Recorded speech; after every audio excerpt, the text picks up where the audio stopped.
Ça, c'est moi. Non, pas ça. Ça.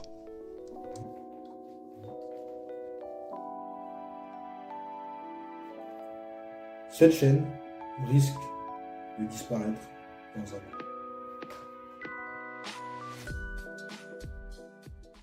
Bienvenue dans la vie d'un mec qui veut apprendre l'une des compétences les plus dures que ce siècle a à offrir. La cybersécurité. Bon, peut-être pas la compétence la plus dure que ce siècle a à offrir, mais c'est le défi que je me lance. J'ai donc voulu savoir ce que les gens se posaient comme question lorsqu'ils entendent le mot cybersécurité. Pour cela, on va aller sur un site qui te permet de voir les questions que les gens se posent sur les moteurs de recherche. Et je dois vous avouer que j'étais choqué de voir à quel point les gens n'y connaissent absolument rien sur la cybersécurité. On avait l'impression que c'était un domaine nouveau.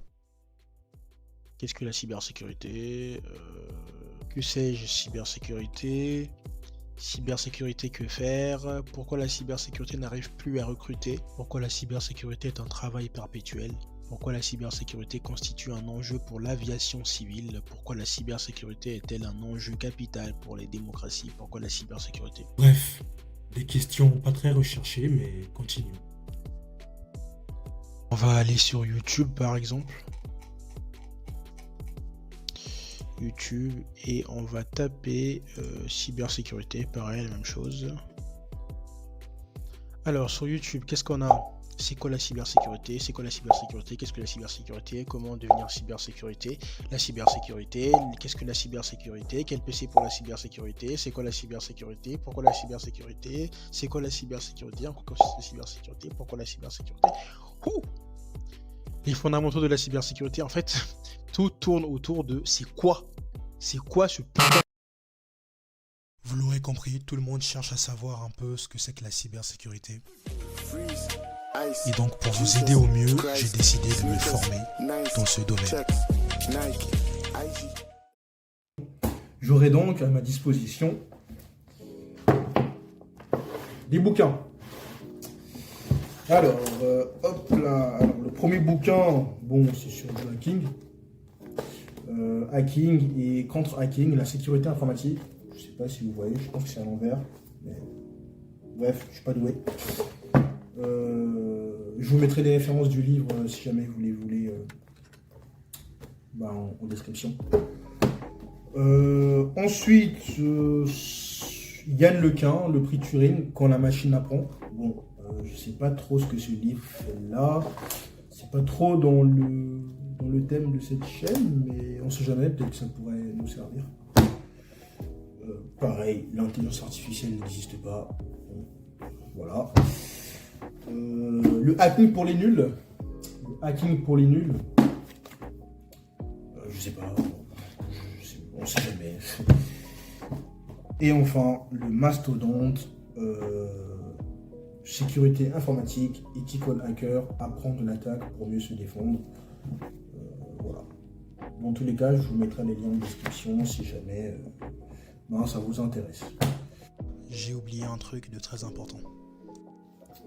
Malheureusement, les livres ne suffisent pas. J'imagine d'autant plus dans un domaine comme la cybersécurité. C'est pour cela qu'il faut compléter le savoir avec de multiples sources. C'est donc pour cela que je vais également me former en ligne sur internet et je vais notamment faire ce qu'on appelle des try hack me ou des routes me selon Google. Voilà. Et c'est à ce moment-là que tout commence. Pour aborder ce grand défi qui est l'apprentissage de la cybersécurité, j'ai décidé de reprendre depuis le début, c'est-à-dire depuis la base. Et quand je parle de la base, c'est qu'est-ce que c'est qu'un ordinateur et comment est-ce que ça marche. Je ne me voyais pas apprendre et approfondir le domaine de la cybersécurité sans forcément savoir comment est-ce qu'un ordinateur marche.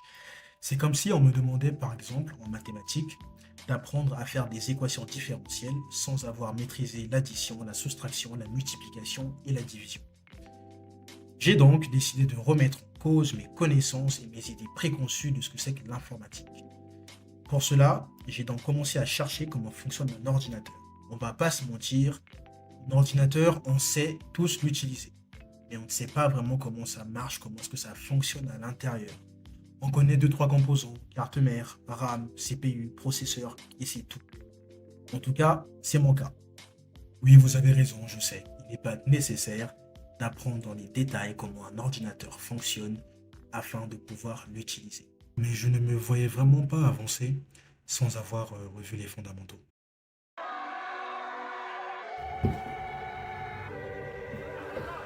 J'ai du pain sur la planche, purée. Alors, mon but n'est pas de vous faire un cours de comment fonctionne un ordinateur, je n'en ai pas la prétention. Surtout qu'il y a déjà plein de vidéos YouTube de personnes expérimentées dans le domaine. Mais je vais tout de même vous faire part de ma compréhension. Comme vous le savez sans doute, un ordinateur est composé de deux grosses parties. Vous avez le hardware et le software.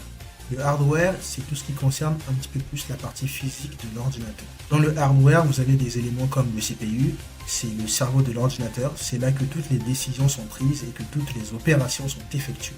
Ensuite, vous avez des éléments comme la carte mémoire, c'est l'endroit où l'ordinateur stocke toutes ces informations. Il garde en mémoire toutes les choses qu'il doit se rappeler, comme des photos, des vidéos, des jeux ou des documents. Et enfin, vous avez des éléments comme la RAM, c'est un peu la mémoire à court terme de l'ordinateur.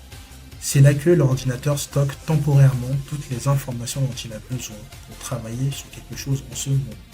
Cela permet à l'ordinateur de travailler plus rapidement en accédant rapidement aux informations dont il a besoin.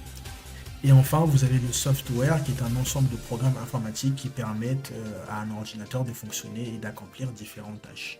Voilà. Grosso modo, c'est ça. Tout ça, c'était bien beau, mais c'était pas vraiment ce que je cherchais en fait. Il y avait un truc beaucoup plus intéressant. Moi, ce que je voulais, c'était comprendre comment est-ce que la partie physique de l'ordinateur, donc le hardware, était connectée à la partie logicielle de l'ordinateur, donc le software.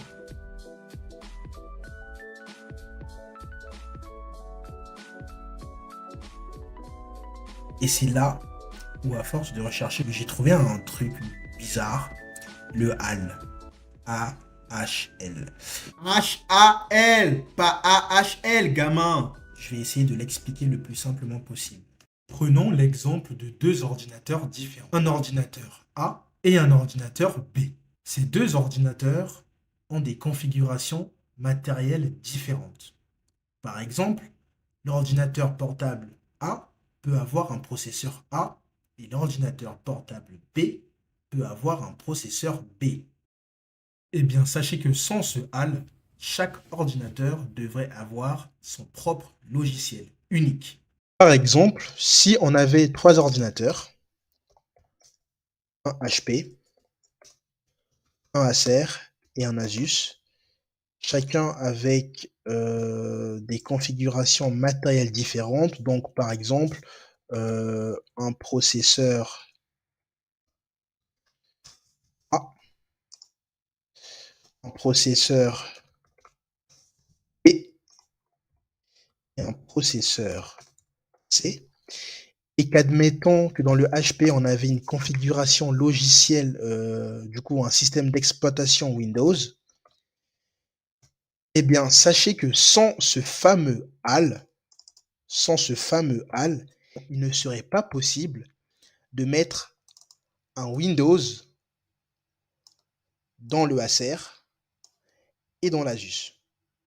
Pour faire plus simple, le HAL permet à un même système d'exploitation d'être utilisé sur différents types d'ordinateurs. Le HAL rend l'ordinateur plus flexible et permet aux utilisateurs d'utiliser le même système d'exploitation sur différents types d'ordinateurs. Mais bon, j'imagine que c'est tellement plus complexe que ça, mais voilà, vous avez un bref résumé. Après avoir passé 2-3 jours à étudier le fonctionnement d'un ordinateur, j'ai abouti à un petit résumé sur son fonctionnement. En fait, un ordinateur, c'est tout con. Une fois que tu as appuyé sur le bouton démarrer, l'ordinateur vérifie d'abord s'il fonctionne bien en effectuant un petit test appelé POST, Power on Self Test. C'est comme si l'ordinateur se réveillait doucement et s'assurait qu'il est prêt à travailler. Ensuite, l'ordinateur commence à charger son système d'exploitation, comme Windows ou Mac OS par exemple. Une fois que le système d'exploitation est chargé, tu arrives sur le bureau de ton ordinateur. C'est l'écran principal où tu vois toutes les icônes et programmes. Tu peux maintenant commencer à utiliser ton ordinateur pour faire ce que tu veux, comme naviguer sur Internet, jouer à des jeux ou faire tes devoirs. Sache que pendant que tu es en train d'utiliser ton ordinateur, le processeur traite toutes les instructions que tu lui donnes, comme cliquer sur des liens ou taper sur le clavier. La mémoire RAM stocke temporairement toutes les informations dont tu as besoin pour tes programmes et fichiers. Et enfin, le disque dur conserve tous tes fichiers comme tes photos, musique et documents.